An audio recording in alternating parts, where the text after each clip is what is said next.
Work done is to do with energy transfer. When you transfer energy from one form to another, we say that work is done.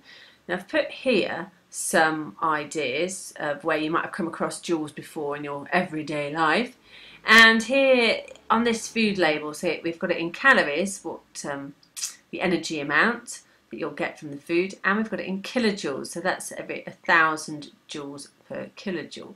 So if you ate 30 grams of this cereal, you'd end up with 42,000 joules of energy.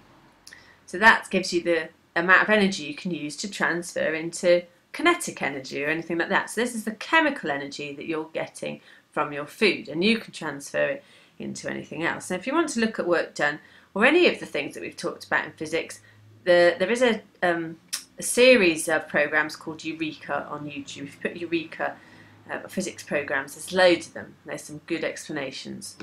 Now, work done is another of these beautiful little formulas here that you'll need to learn. Remember, they'll give you the formulas, but they won't give you the units. So you do have to try and come up with something to remember it. So we've got here joules. The work done in joules is the force in newtons times the distance moved. So it makes sense really. If you think again about calories and stuff and joules, about food you eat, let's think about this weightlifter here. The amount of force that he is lifting, the weight, and how far he lifts at is going to affect the amount of joules used, or the amount of calories that you consume, basically. So you have to come up with a triangle for this one. It's up to you. So the W is going to be on the top, or the J at the top, and then force and distance on the bottom there. So J and M.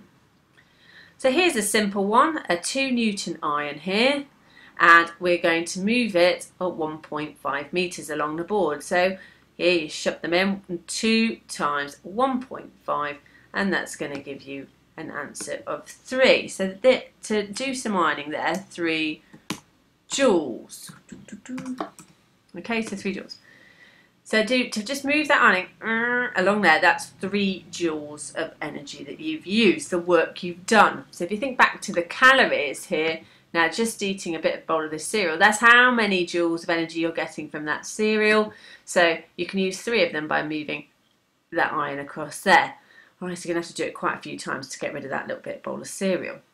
Here is a weightlifter the same. Here we've got a 50 Newton force and 2 meters, so pretty straightforward, 50 times 2. And that would give you 100 joules. So obviously you are using more energy, or 100 joules, using more energy in this case, because it's a heavier weight, and you're lifting it further than you're moving the iron. Okay, if they gave you the joules used and the force, and you had to work out the distance, it would be the work done divided by force, etc. That's it really. There are 2 things I've put here. When energy is transferred from one form to another, we say that work's being done. I did say that. And here, so this person here has been rubbing their hands together. So that friction has caused the kinetic energy by rubbing their hands together to transfer to heat energy. And a lot of work done results in heat energy being formed. So if you were trying to move a car, so you were moving the car, you need some energy into the car would then move, and a lot of the tyres here, the tyres and the engine would get hot. You'd have a wasted heat energy due to friction on the roads and friction of the parts. So it tends to create heat energy when you do a work done transformation. I see it. It's as simple as that. Fabulous.